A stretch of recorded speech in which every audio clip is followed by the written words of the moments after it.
Hello, എല്ലാവർക്കും നമ്മുടെ ഒരു പുതിയൊരു വീഡിയോയിലേക്ക് സ്വാഗതം. ഇതെന്നോ എടുത്തിട്ടുള്ളൊരു വീഡിയോ ആണ് കേട്ടോ. ഞാനൊരു കക്കിരിക്ക ജ്യൂസിൻ്റെ ഒരു ഷോർട്സ് ഇട്ടുണ്ടായില്ലേ, അപ്പോൾ ആ കക്കിരി മേടിച്ച ദിവസത്തെ വീഡിയോ ആണ്. ഞാൻ മറന്നുപോയി ഇങ്ങനത്തെ ഒരു വീഡിയോ എടുത്തുള്ള കാര്യം കേട്ടോ. അപ്പോൾ ആ ഒരു വീഡിയോ ആണ്. പിന്നെ എൻ്റെ വൈകുന്നേരത്തെ കുറച്ച് കറികളും പിന്നെ നമ്മൾ കിടക്കുന്നോടം വരെയുള്ള കാര്യങ്ങളൊക്കെ ഇൻക്ലൂഡ് ആയിട്ടുള്ള ഒരു വീഡിയോ ആണ് കേട്ടോ. അപ്പം ഞാൻ ഇന്ന് സുക്രൂന് നേഴ്സറിയിൽ നിന്ന് കൊണ്ടുവരുന്ന വഴിക്ക് ചൂര വാങ്ങിച്ചിട്ടുണ്ടായിരുന്നു കേട്ടോ. അപ്പോൾ പക്ഷേ എനിക്കിതിലൊരു മണ്ടത്തരം പറ്റിയിട്ടുണ്ടായിരുന്നു. നമ്മൾ ശരിക്കും കുറച്ച് വൈറ്റുള്ള ചൂരയാണ് വാങ്ങിക്കേണ്ടിയിരുന്നത്. പക്ഷെ എനിക്കതിനെപ്പറ്റി വല്ല ബോധമുണ്ട്. അപ്പം ഞാൻ കേര അങ്ങനത്തെ ഒരു മീൻ കണ്ടപ്പോൾ അതിൻ്റെ ഒരു വലിയ പോർഷനായിരുന്നു. അപ്പോൾ അതിൻ്റെ പകുതി തരാൻ ആ ചേട്ടനോട് പറഞ്ഞു കേട്ടോ.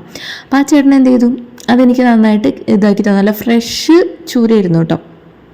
പക്ഷേ ഞാൻ പറഞ്ഞുതരാം, എനിക്ക് കുറച്ച് മണ്ടത്തരങ്ങൾ പറ്റി ഞാൻ പറഞ്ഞുതരാം കേട്ടോ. അപ്പം അത് ഞാൻ എന്ത് ചെയ്തു, ഒന്ന് കഴുകാനായിട്ട് ഒന്ന് വെള്ളത്തിലോട്ട് എടുത്ത് വെച്ചു. പിന്നെ അതേ സുക്രൂന് പുട്ടും പിന്നെ കട്ടൻ ചായയും കൂടെ കൊടുത്തു കേട്ടോ. പിന്നെ തുമ്പിക്ക് പുട്ടൊന്നും വേണ്ട. തുമ്പിക്ക് ഓറഞ്ചിൻ്റെ ആളാണ്. ഓറഞ്ച് ഒരു 3-4 എണ്ണമെങ്കിലും അവൾ ഒറ്റ ഇരിപ്പിന് തിന്നും. ഞാനപ്പോൾ ഒരെണ്ണം കൊടുക്കാറുള്ളൂ, ഒരു ദിവസം ഒരു ഓറഞ്ച് കൊടുക്കാറുള്ളൂ. ഓറഞ്ച് തിന്നുന്നത് നല്ലതാണ്, പക്ഷേ എപ്പോഴെപ്പോഴും കഫക്കെട്ട് വരുന്ന ആൾക്കാർ പറയുന്നുണ്ട്. അപ്പോൾ അതുകൊണ്ട് എനിക്ക് കൊടുക്കാനും പേടിയാണ്. കൊടുത്തില്ലെങ്കിൽ അവൾ ഇടയണ കാരണം കൊടുക്കുകയും ചെയ്യും കേട്ടോ. അങ്ങനെ അവൾക്കത് കൊടുത്തു. അതേപോലെ തന്നെ സുക്രൂന് എന്ത് കൊടുത്തു, പുട്ടും കൊടുത്ത് അവിടെ ഇരുത്തി, കാത്തും കൊണ്ട് അവിടെ ഇരുത്തിയിരിക്കുകയാണ് കേട്ടോ. നല്ല ചൂടാണ് കേട്ടോ. ഇപ്പോഴേ പിന്നെ നല്ല ചൂടുണ്ട് അടുക്കളയിൽ. അങ്ങനെ എന്ത് ചെയ്തു, വറുക്കാനുള്ളതും വെക്കാനുള്ളതും സെപ്പറേറ്റ് മസാലപ്പൊടികൾ ഇട്ടിട്ട് ഒന്നെടുത്ത് വെക്കുകയാണ്. അപ്പോഴും എനിക്കിങ്ങനെ മീൻ ഇങ്ങനെ തൊടുമ്പോഴേക്ക് എനിക്ക് നല്ല ഹാർഡ്നെസ് തോന്നാറുണ്ട് കേട്ടോ. അപ്പം എൻ്റെ ചിന്ത എന്ന് വെച്ചാൽ നല്ല ഫ്രഷ് മീനാണ്, അപ്പോൾ അതുകൊണ്ടാണ് ഇത്ര ഹാർഡ്നെസ്. വെച്ച് കഴിയുമ്പോൾ അടിപൊളിയാവുന്നു കേട്ടോ. അങ്ങനെ എന്ത് ചെയ്തു, ഞാൻ ചായയൊക്കെ അടുക്കളയിൽ വെച്ചിട്ട് തന്നെയാണ് കുടിച്ചത്. അങ്ങനെ ഞാൻ ഹാളിലോട്ട് ചെന്ന് നോക്കിയപ്പോൾ ഹാളിൻ്റെ അവസ്ഥ ഇതാണ് കേട്ടോ. കൊടുത്ത പുട്ടിൻ്റെ 3/4 ഭാഗവും അനിയത്തിയും ചേട്ടനും കൂടി അവിടെ മൊത്തത്തിൽ പരത്തി വെച്ചിട്ടുണ്ട്. അപ്പം ഞാൻ വിചാരിച്ചു എന്തെങ്കിലും ആവട്ടെ, അവിടെ കളിക്കട്ടെ, എന്നിട്ടാണ് അവസാനം ഇതൊക്കെ അടക്കി പറക്കി വെക്കാമെന്നും കരുതി ഞാൻ എൻ്റെ പടിയിലോട്ട് വീണ്ടും കടക്കാണ്. അപ്പോൾ അതേ ചൂരക്കറി വെക്കാനുള്ള സവോള, കുറച്ച് ഉള്ളിയൊക്കെ എടുത്തിട്ടുണ്ട്, തക്കാളി, പിന്നെ പച്ചമുളക്, ഇഞ്ചി, കുറച്ച് വെളുത്തുള്ളി, അതേപോലെ തന്നെ കറിവേപ്പിലേക്ക് എടുത്തിട്ട് നന്നായിട്ടൊന്ന് അരിഞ്ഞ് കഴുകിയെടുത്ത് വെച്ചു. അതിനുശേഷം ചട്ടി ചൂടാക്കിയിട്ട് കുറച്ചധികം തന്നെ ഉലുവയും കടുകും പിന്നെ നമ്മൾ അരിഞ്ഞു വെച്ചിരിക്കുന്ന എല്ലാം കൂടെ ഒരുമിച്ച് അങ്ങോട്ട് തട്ടി ആദ്യം ഇഞ്ചിയും വെളുത്തുള്ളിയും കൂടി ഒന്ന് മൂപ്പിച്ചിട്ടാണ് കേട്ടോ ബാക്കിയെല്ലാം ഇട്ടത്. അപ്പോൾ അതിൻ്റെ ഒരു പച്ചക്കുത്ത് മാറുമല്ലോ. പിന്നെ കുറച്ച് ചെറുള്ളിയുണ്ട്. വളരെ എനിക്ക് ചന്തയിൽ നിന്ന് ഉള്ളി വാങ്ങിച്ചിട്ട് കുറേ അബദ്ധം പറ്റിയിട്ടുണ്ടായിരുന്നു കേട്ടോ. എനിക്ക് ഞാൻ ചെയ്യുന്ന മുഴുവൻ അബദ്ധമാണെന്ന് തോന്നാറുണ്ട്. കാരണം ഉള്ളി മേടിച്ച് കഴിഞ്ഞപ്പോൾ ഉള്ളിയുടെ വലിപ്പമൊന്നും ഞാൻ നോക്കിയില്ല. ഒരു തിരികോളുള്ള ഉള്ളിയായിരുന്നു കേട്ടോ. അപ്പം അത് ഞാൻ മേടിച്ചില്ല. ഇനിയിപ്പോൾ എന്ത് ചെയ്യാൻ പറ്റും, സുധിച്ചേട്ടൻ എന്നെ പറഞ്ഞു ബോധമില്ലാണ്ട് മേടിച്ചെന്നൊക്കെ പറഞ്ഞ് കുറേ ചീത്ത പറഞ്ഞു. എന്നിട്ട് ഞാൻ എന്ത് ചെയ്തു, അത് നമുക്ക് കളയാൻ പറ്റില്ല, നമുക്ക് കാശ് കൊടുത്ത് മേടിച്ചില്ല. അപ്പം ഞാൻ തീരെ ചെറിയ ഉള്ളിയൊക്കെ തൊലിയൊന്നും കളയിലിട്ടായിരുന്നു. ക്ഷമ എനിക്കില്ല. നന്നായിട്ട് കഴുകിയിട്ട് അതങ്ങനെ നമ്മൾ കറിയിലോട്ട് ഇടാനിട്ട് ചെയ്യുന്നത്. അങ്ങനെ എന്ത് ചെയ്തു, ഞാൻ മല്ലിപ്പൊടി മാത്രം ഒന്ന് വറുത്തിടാണ്. അപ്പം എന്നാലേ കറിക്കൊരു ബ്രൗണിഷ് കളർ വരുള്ളൂ. എന്നാലും ഞാൻ വറുത്തത് എന്തോ ശരിയായില്ല എന്ന് തോന്നുന്നുണ്ട്. ബ്രൗണിഷ് കളറൊന്നും വന്നില്ല. പിന്നെ ഞാൻ എന്ത് ചെയ്താൽ മുളക് പുരട്ടി വെച്ച ചൂര അതിലോട്ട് എടുത്തിട്ടാം. അപ്പോഴത്തേക്ക് ഞാൻ നോക്കുമ്പോൾ എൻ്റെ മനസ്സിൽ നല്ലോണം വെള്ളം കൂടിയ പോലെയൊക്കെയാണ് കേട്ടോ. മൊത്തത്തിൽ ഇത് മൊത്തം ഫ്ലോപ്പായി പോയൊരു കറിയാണ് കേട്ടോ. അങ്ങനെ എന്ത് ചെയ്തു, ഇതൊക്കെ കഴിഞ്ഞ് പക്ഷെ എനിക്കൊരു കുറുകലും സംഭവമൊക്കെ നല്ല അടിപൊളി കറക്റ്റാണെന്ന് തോന്നി കേട്ടോ. അങ്ങനെ എന്ത് ചെയ്തു, അതിലോട്ട് ഇട്ടിട്ട് പുളിയൊക്കെ ആവശ്യത്തിനോട്ട് ഇട്ടിട്ട് ഞാൻ എന്ത് ചെയ്തു, അത് അങ്ങോട്ട് അടച്ചു വെച്ചു. ഇനിയിപ്പോൾ 2 പേർക്കും വൈകുന്നേരത്തെ ഇത് കൊടുക്കാനുള്ള സമയമാണ്. പുട്ടൊക്കെ കൊടുത്തത് നിലത്തിങ്ങനെ തൂകിയിട്ടിരിക്കണം. അപ്പോൾ അതുകൊണ്ട് ഒന്നും വായിലോട്ട് കയറിയില്ല. ഓറഞ്ച് ആണെങ്കിൽ അവൾ തിന്നിട്ട് കുറച്ചൊക്കെ എടുത്ത് പിഴിഞ്ഞ് നിലത്തോട്ട് ഇട്ടിട്ടുണ്ട്. അപ്പം ഞാൻ വിചാരിച്ചു കൈയോടെ തന്നെ അവർക്ക് കുറച്ച് പഴവും അതേപോലെ തന്നെ ഒരു ആപ്പിൾ ഇരിക്കുന്നുണ്ടായിരുന്നു, അത് 2 കൂടി ഇടാം. പിന്നെ അവർക്ക് ഇഷ്ടമുള്ള ഒരു ബിസ്ക്കറ്റാണ് ഹൈഡ് ആൻഡ് സീക്ക് ബിസ്ക്കറ്റ്. അപ്പോൾ ഈ പഴത്തിൻ്റെ ഫ്ലേവറൊന്നും എൻ്റെ മോന് ഇഷ്ടമില്ല. അപ്പം ഞാൻ വിചാരിച്ചു അവന് ഇഷ്ടമുള്ള ബിസ്ക്കറ്റ് അതിലിട്ടിട്ട് ആ ഒരു ഫ്ലേവർ മാറ്റി കൊടുത്തു കഴിഞ്ഞിട്ടുണ്ടെങ്കിൽ ഇഷ്ടമാവല്ലോ എന്ന് വെച്ചിട്ട് എന്ത് ചെയ്യുക, ഒരു പൂവമ്പഴവും പിന്നെ ആപ്പിൾ മുറിച്ചപ്പോൾ നടുക്കൊന്നും ഇത്തിരി കളർ മാറിയിട്ടുണ്ടായിരുന്നു. എന്നാലും ഞാൻ ആ നടുഭാഗം മൊത്തം ചെത്തിക്കളയുന്നുണ്ട് കേട്ടോ. എന്നിട്ട് ബാക്കി ആപ്പിൾ എടുത്തിട്ട് അതിലോട്ട് ഇട്ടിട്ട് നന്നായിട്ട് അടിക്കുക. നിങ്ങൾക്ക് വേണമെങ്കിൽ ബദാം, ഈന്തപ്പരിപ്പൊക്കെ ബദാമും അണ്ടിപ്പരിപ്പും ഈന്തപ്പഴമൊക്കെ ഇട്ട് കഴിഞ്ഞാൽ നല്ല ഹെൽത്തി ആയിരിക്കും കേട്ടോ. ഇതൊന്നും എൻ്റെ ഇല്ലാത്തതുകൊണ്ട് ഞാനതൊന്നും ഇട്ടിട്ടില്ല.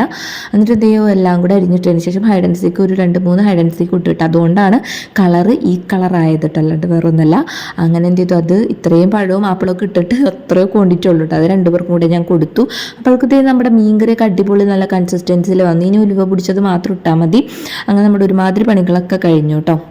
ഹലോ, അങ്ങനെ ഞങ്ങളുടെ മേല് കഴുകലും കാര്യങ്ങളൊക്കെ കഴിഞ്ഞിട്ടോ. മേല് കഴുകാനായിട്ട് പോയപ്പോൾ എൻ്റെ മൈൻഡിൽ എന്ന് വെച്ചിട്ടുണ്ടെങ്കിൽ ഞാൻ എന്തിട്ടാണ് മീൻകറി ഓഫ് ചെയ്തെന്നാണ്. പക്ഷെ ഓഫ് ചെയ്തിട്ടുണ്ടായില്ല, ഭാഗ്യത്തിന് കുറച്ചാണ് ഇട്ടിട്ടുണ്ടായിരുന്നത് കേട്ടോ. എന്നാലും അത്യാവശ്യം നല്ല രീതിയിൽ വറ്റിപ്പോയി. ഇതാണ് നമ്മുടെ മീൻകറി കേട്ടോ. കഷ്ണങ്ങളൊന്നും എടുത്ത് കാണുന്നുണ്ട്. ഇനിയിപ്പോൾ കുറച്ചും കൂടെ കഴിയുമ്പോൾ കുറച്ചും കൂടെ കൂറു കൂട്ടാം. സുധിച്ചേട്ടൻ ചീത്ത പറയാൻ ചാൻസ് ഉണ്ട് തന്നെ. കാരണം ചൂരക്കറി എന്ന് പറഞ്ഞാൽ ആൾക്ക് നല്ല ഇഷ്ടമാണ്. നല്ല അടിപൊളി ഫ്രഷ് ചൂരയായിരുന്നിട്ട് കിട്ടിയിരുന്നത്. അങ്ങനെ എനിക്കൊരു കോള് വന്നാണ് കേട്ടോ. അപ്പോഴത്തെ എൻ്റെ 2 മക്കളും കാത്തുകൊണ്ടുകൊണ്ടിരിക്കുകയാണ് കേട്ടോ.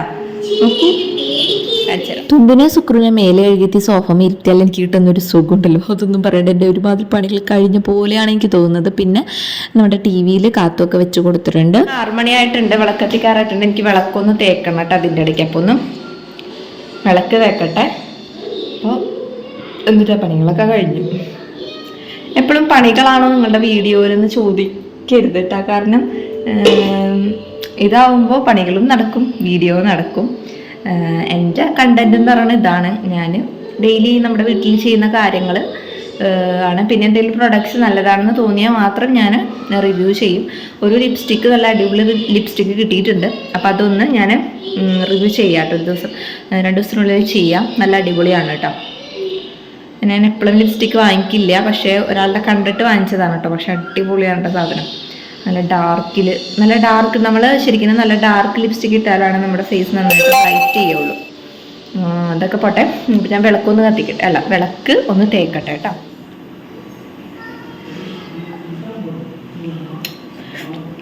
സൂചിയുടെ വന്നിട്ടേ ഓറഞ്ച് ജ്യൂസ് അടിച്ചിട്ടാണ്. ഞാനത് അടിക്കാൻ പോണ വീഡിയോ ഒന്നും എടുത്തില്ല, മറന്നുപോയി. റിലൊന്നും ഇല്ല ഇപ്പം. അതേ ഞാൻ വെള്ളം തിളപ്പിക്കാൻ വെച്ചിട്ടുണ്ട്. പിന്നെ മീൻ വറ്റിപ്പോയതിൻ്റെ കാര്യം ഞാൻ സൂചനോട് ഇപ്പം പറയണമായിരുന്നു. പറഞ്ഞ കറിയൊക്കെ അടിപൊളിയാണ്, പക്ഷേ ചാറൊന്നും ഇല്ല എന്ന് പറഞ്ഞു. ഈ ജ്യൂസ് കുടിച്ചപ്പോൾ വിശപ്പ് അങ്ങോട്ട് പോയി, നല്ല വിശപ്പിൽ നിൽക്കണമായിരുന്നു. എന്നിട്ട് ഞാൻ വിചാരിച്ചു മക്കൾക്ക് ഭക്ഷണം കൊടുക്കാമെന്ന്, എന്നിട്ട് തുമ്പിനെ ഉറക്കാം എന്ന് വിചാരിക്കുന്നു. അപ്പം ഞാൻ പെട്ടെന്ന് തന്നെ പോയിട്ട് തുമ്പിക്കും സുക്രൂനും ഫുഡ് കൊടുക്കട്ടെ കേട്ടോ. ഇപ്പം 8 മണിയായിട്ടുണ്ട്. അവരെ പെട്ടെന്ന് ഉറക്കട്ടെ. ഓക്കെ. സൂചിയുടെ വന്നിട്ട് ഇതേ ഓറഞ്ച് ജ്യൂസൊക്കെ അടിച്ചിട്ട് അതിൻ്റെ കുറച്ച് മിക്സഡ് ജാറും ഗ്ലാസും കാര്യങ്ങളൊക്കെ കഴുകാനുണ്ടായിരുന്നു. അത് കൈയോടെ തന്നെ കഴുകി വെച്ചു കേട്ടോ. ഇനിയിപ്പോൾ ചോറിനാ നേരത്ത് ഞാൻ പറഞ്ഞില്ലേ മീൻ ഇത്തിരി വറ്റിപ്പോയിട്ടുണ്ടായിരുന്നു. അപ്പോൾ ആ വറ്റിപ്പോയത് വലിയ കുഴപ്പമില്ല. സൂചിയുടെ വലിയ കാര്യത്തിലൊന്നും എടുത്തില്ല. അപ്പോൾ ഇതേ മീൻ വറുത്തതൊക്കെ ഉണ്ടാക്കുന്നുണ്ട്. മുട്ട വറുത്തിട്ടുണ്ട്.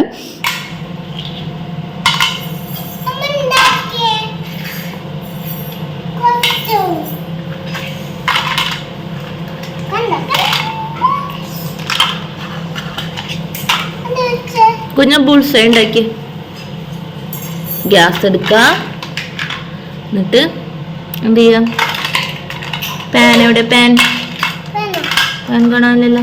എന്തൊക്കെ അടിക്കുക. എന്നിട്ട് ബുൾസ അടിക്കുക. എന്നിട്ട് കയ്യിലെവിടെ തിരിച്ചു വയ്ക്കാം. ഓക്കെ, പ്ലേറ്റ് എടുക്ക്. White colour. ആ തിന്നോ.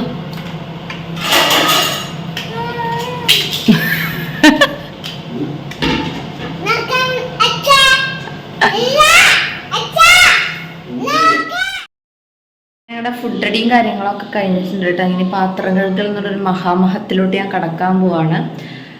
അത് കഴിഞ്ഞിട്ട് ഞങ്ങൾ കിടക്കും കേട്ടോ. ഇപ്പോൾ 10 മണിയായിട്ടുണ്ട്. വളരെ വൈകിപ്പോയി. കാരണം തുമ്പിനെ ഉറക്കാനായിട്ട് കിടത്തിയിട്ടാണ് ഞങ്ങൾ ഭക്ഷണം കഴിച്ചത്. അപ്പോൾ ഇതേ കുറേ പാത്രങ്ങളൊക്കെ കഴുകാനുണ്ട് കേട്ടോ. വറുത്ത് തുമ്പിടിച്ചതൊക്കെ കഴുകാനുണ്ട്. അപ്പോൾ ഇതേ എൻ്റെ ഇവിടെ ഒരു കുരു വന്നിട്ടുണ്ടോ. അപ്പോൾ അത്രേ ഉള്ളൂ. ഞാൻ ഈ ഒരു വീഡിയോ വൈൻഡപ്പ് ചെയ്യാൻ പോവാണ്. അടുത്തൊരു നല്ലൊരു വീഡിയോ കാണുന്നതിലേക്ക് എല്ലാവർക്കും tata bye bye. See you. Subscribe ചെയ്യാൻ മറക്കരുത്. ബൈ.